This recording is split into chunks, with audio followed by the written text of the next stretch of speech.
Hi guys, Gorsuch here. I'm at Immortal Beloved in the RVA. It's in Richmond, Virginia. Today is our opening day here. I'm going to do a little cut here on Kylie where, as you can see, it's pretty much a one length and her four grads like grown out. So she's got a weak, her weak side has a pretty weak corner. So I'll show you what I can do to strengthen that and keep that intact. And then turn her around. And then in the back, it's pretty much one length right now. It's got a little bit of a round on that shape. Nikki's gonna be doing the color later. In the meantime, I'm gonna be breaking through this with slicing, get a little negative space in there and get it to move around. And then we're gonna do some stuff like really surface in the sides and in the back just to get some movement and some texture into the layering pattern. Get to that in a second. Let's get it. Hi, I'm Nikki Browning. I'm going to be coloring Kylie's hair today. We are going to do some baby lights to the top and then do some hand painting through the bottom and keep some brighter pieces around her face and maybe a shadow.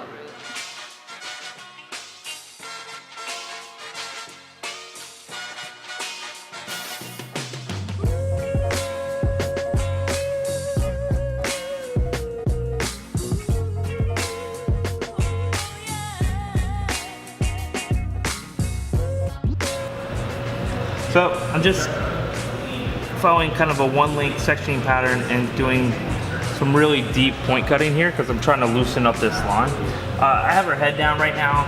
I don't really necessarily need it at this length and for the kind of line I'm establishing. All right, so she's kind of dictating her length here. Like she wants to keep it as long as possible. I actually think it looks pretty good with the with kind of the texture of hair she has and you know, that she's gonna keep some painting in it. It's gonna give us a lot of movement. It's gonna give us like a super beachy feel. It's gonna be really nice. So we're just gonna like go with that. And it's more of a feeling here. Like I'm feeling what I want the length to react and how like piecey and soft and movable I want it. But I'm really not trying to put like really thought out texture in the line or anything because then you might as well just be cutting it blunt.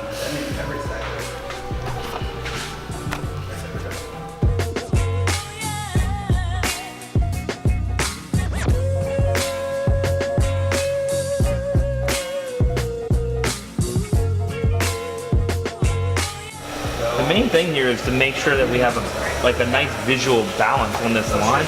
So I'm not trying to make it perfect, so I just want to make sure that the weights are balanced out so they look good when it's swinging. Makes sense to everybody? One of the important things we're doing is, like, once I establish that length on the bottom, her right side's a little heavier, I know that going in, so I'm trying to save weight on the left side, on that weak side. But one of the main things I don't want to do is go back in and make sure that length is perfect now. Because once I'm done slide cutting the forward grad, and then I'm done dry cutting, I'm gonna change the weight and the shape of that so much that it's probably not gonna be balanced again anyway, and then I'm gonna end up going shorter than I wanted. And that's not a recipe for success. So we're gonna like leave that out now just to make sure we have some stuff to play with later. Big key to what we do is protecting for later, because how we get paid in this world is visual hair cutting, and that matters so much. So we want to make sure that we give ourselves a chance to make sure that our visual haircut is as strong as humanly possible. All right. So the key here is to make sure that this hair is like as close to behind the eyebrows as possible because that's where she wears it. A lot of people I see like to cut their forward graduation up here in the front, and I think that like elevation and pulling it forward is so far out of natural fall that it really doesn't make much sense unless you're trying to elevate for softness, which on her I don't really need to do. I'm trying to keep and maintain as much of that line as possible.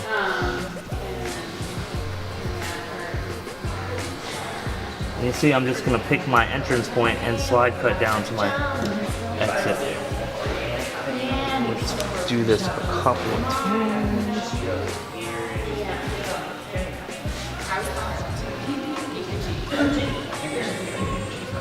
Protecting all of that corner. I'm not even gonna go in and touch that at all. But the one thing I do want to do is get that ledge off of it. So you see how I'm going, where the line was kind of curved back into it. I'm trying to take my line more straight up and down. And that's going to allow me to fill in this corner eventually.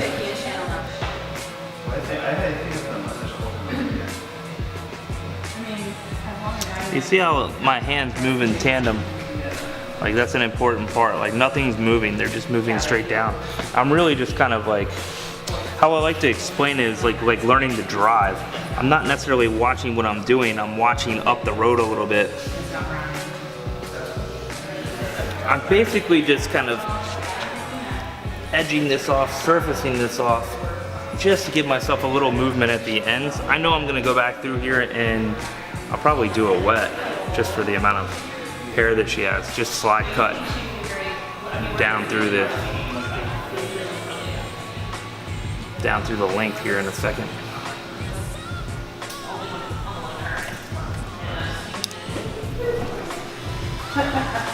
I'm just trying to make all of it at the bottom. I don't necessarily want there to look like there's layering in here.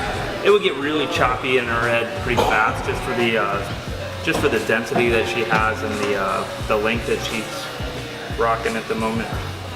All that like comes into play. How much movement I want to put in here. Just general shape too, like it's really about what we're trying to achieve. So as I pull this up, I'm elevating for softness. I'm gonna slice through this. Now I'm gonna be like somewhat gentle because a lot of hair comes off here. When I'm slide cutting wet, a lot of hair is just gonna fall off.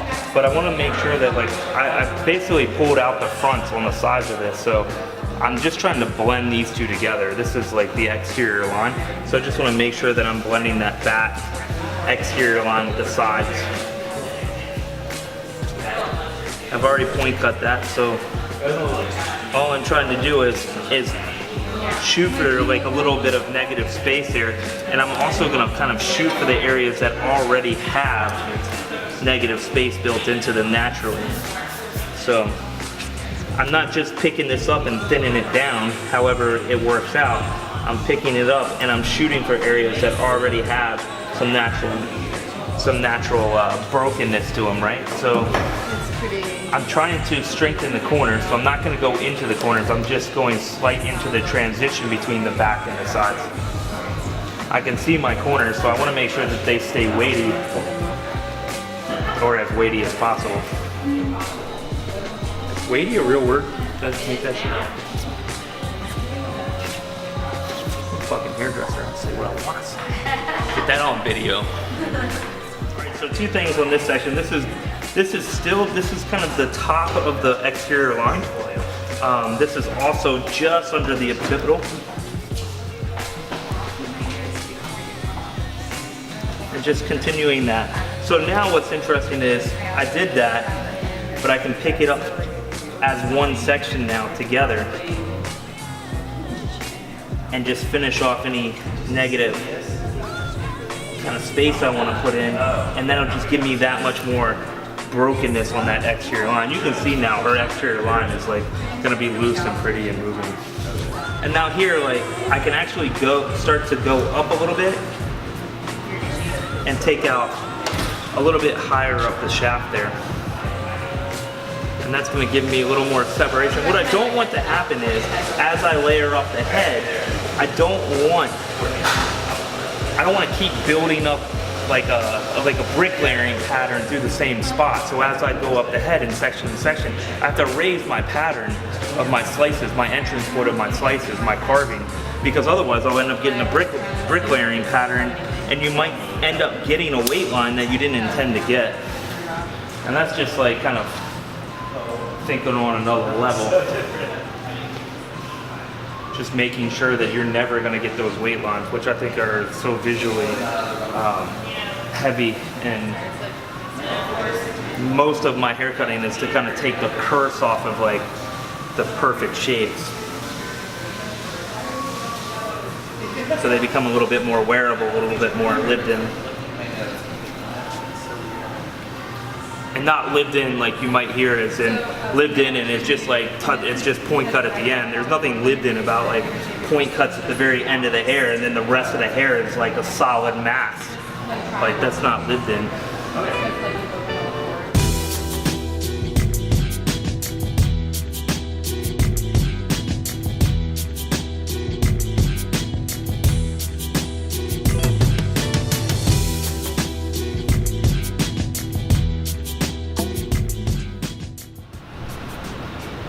Still attacking kind of my areas that are gonna allow movement. And I'm really watching the color. That's like super important to this, even though I know they're gonna go in and change it. Like I don't know how much, so I need to make sure that like I'm really close to cutting the color that I have to work with.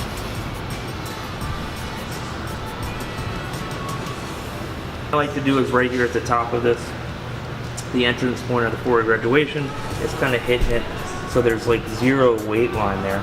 I really don't like the start of the entrance point to be weighty.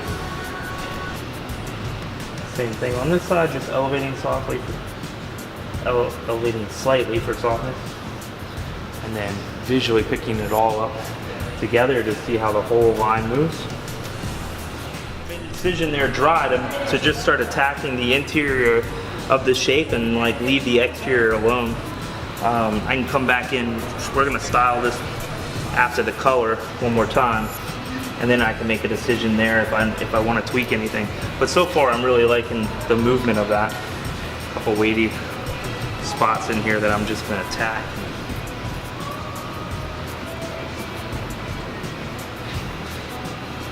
So a really key thing here to take into account is that it's strong, like long, confident strokes and not these like short, choppy, thinning action.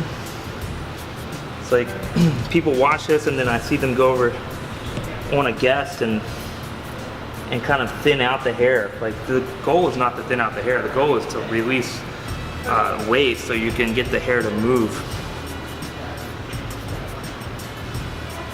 And you can see when I swing that, it really like, that negative space put in there, it allows it to get moving.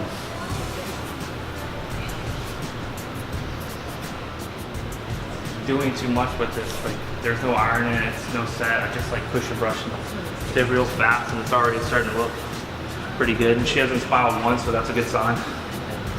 There we go. So we'll let Nikki do the color and then we'll finish up afterwards.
Finished look. The color looks great.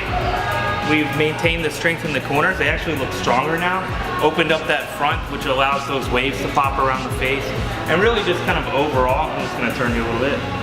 Overall, just like a much looser feel, like more shattered outline. and some surface layers throughout, more just to give it a little texture and a little pop. Hope you like it. So first we started with foils, baby lights around the face, down the sides, and a few back in the top. We then went through and hand painted all around the bottom and the outside, and then went back and did a root shadow at the bowl after the shampoo, and then with Redken, we used Redken shades to tone with, and Whitmore House for painting.